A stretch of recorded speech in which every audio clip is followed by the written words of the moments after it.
Listen up, you donkey. You think you know your way around an avocado, eh? Think stuffing it in a salad makes you some kind of culinary genius? Well, I've got news for you.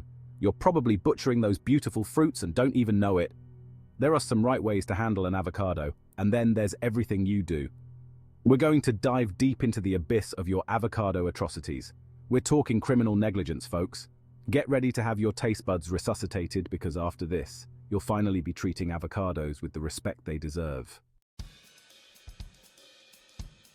Right, first crime scene, the fridge. This is where the culinary crimes begin, and trust me, it's not a pretty sight. What kind of culinary nightmare are you running here? It's like a horror movie for food lovers. The chaos, the disarray, it's enough to make any chef weep. Avocados are delicate creatures, not some hardened criminals you lock up in the cold, dark depths of your refrigerator. They need warmth and care, not a prison sentence.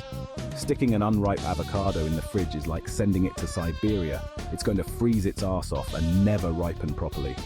Imagine being stuck in a freezing wasteland, unable to grow or thrive. That's what you're doing to your poor avocado. The cold slows down the ripening process, leaving you with a rock-hard, flavorless mess. You might as well be trying to eat a stone.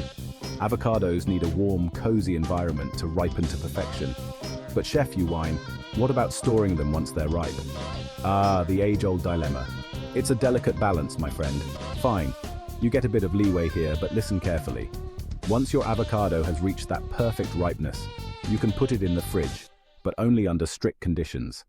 If you absolutely must put a ripe avocado in the fridge, wrap that bad boy up tight in cling film, like you're protecting it from a pack of ravenous wolves.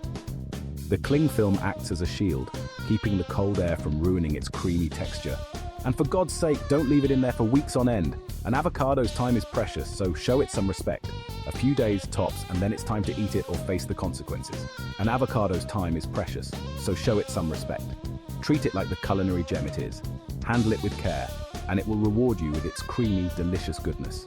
Picture this, a perfectly ripe avocado, spread generously on a slice of toasted sourdough, sprinkled with a pinch of sea salt and a dash of chili flakes.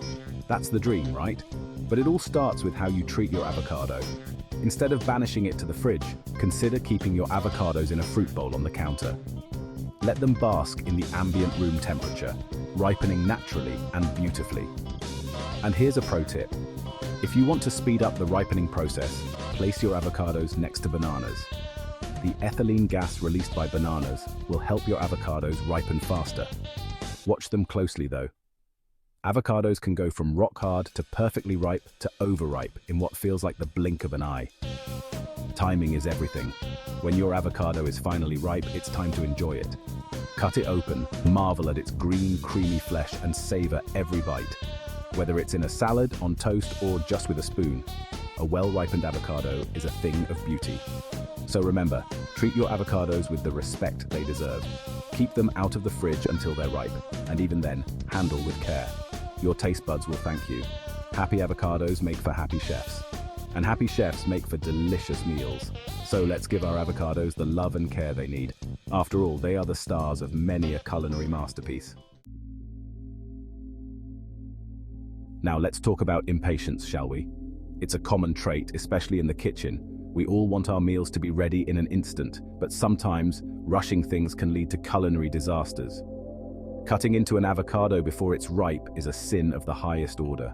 Imagine the anticipation, the excitement of making that perfect guacamole or avocado toast, only to be met with a rock-hard, unyielding fruit. It's like trying to eat a steak straight out of the freezer. Tough, tasteless, and utterly pointless. You wouldn't dream of serving a frozen steak to your guests, so why do the same with an avocado? An unripe avocado will mock you with its rock-hard texture and disappoint you with its bland flavor. It's a fruit that demands patience, a virtue that many of us lack in the kitchen. But that's not the worst part. Oh no, my friend. The real tragedy is the browning. You see, an unripe avocado, once cut, begins a rapid descent into an unappetizing brown mess. Exposing that unripe flesh to the air is like unleashing a chemical weapon.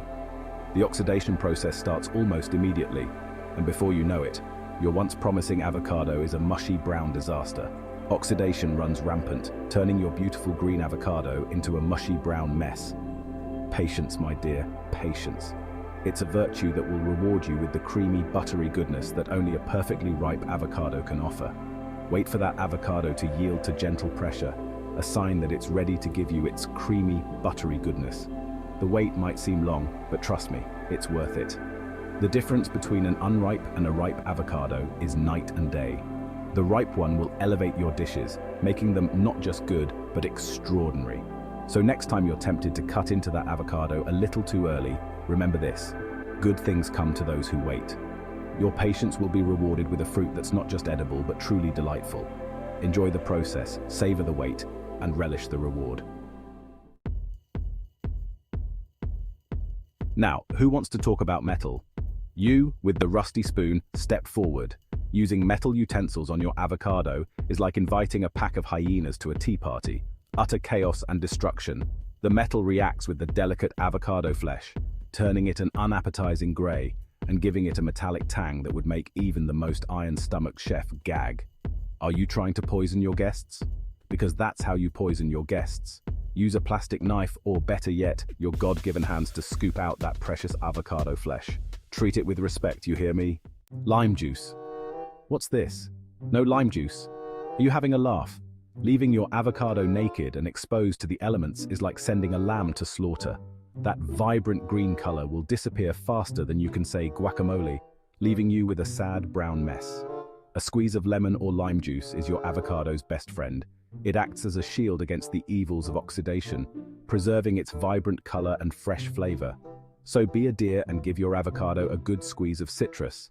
It'll thank you for it. Seed, the avocado's unsung hero. You chucked the seed away, didn't you? You tossed it in the bin without a second thought, like it was some worthless piece of rubbish. Well, let me tell you, that seed is a goddamn hero. It's the avocado's secret weapon against premature aging. Leaving the seed in your guacamole or storing it with your cut avocado helps to slow down the browning process. It's like a natural preservative, protecting your avocado from the ravages of time. So next time, show some respect for the seed. It deserves a medal, not a one-way ticket to the landfill. Ripening rituals. Patience, you muppet. Now let's talk about ripening, shall we? The art of ripening is a delicate dance, a slow waltz that requires patience and understanding. Because judging by the state of some of your avocados, it seems like many of you are rushing this beautiful process. I'd say you need a crash course in patience. Ripening isn't something you can force. It's a natural progression that takes its own sweet time. Microwaving an avocado is an abomination, a culinary sin that should be punishable by law. Imagine the horror of biting into a mushy, unevenly ripened avocado. It's a travesty. You're not diffusing a bomb, you're nurturing a delicate fruit. You're trying to coax a delicate fruit into its prime, not rushing it to meet an arbitrary deadline. The best way to ripen an avocado is to let it sit at room temperature, allowing nature to take its course. Preferably place it in a paper bag with a banana. This isn't just a quirky tip, it's science. The banana releases ethylene gas, a natural plant hormone that speeds up the ripening process.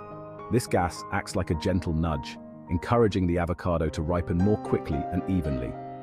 It's like a spa day for your avocado, a time for it to relax and rejuvenate, helping it to relax and reach its full potential. Think of it as giving your avocado the VIP treatment it deserves. So next time, instead of rushing, give your avocados the time they need.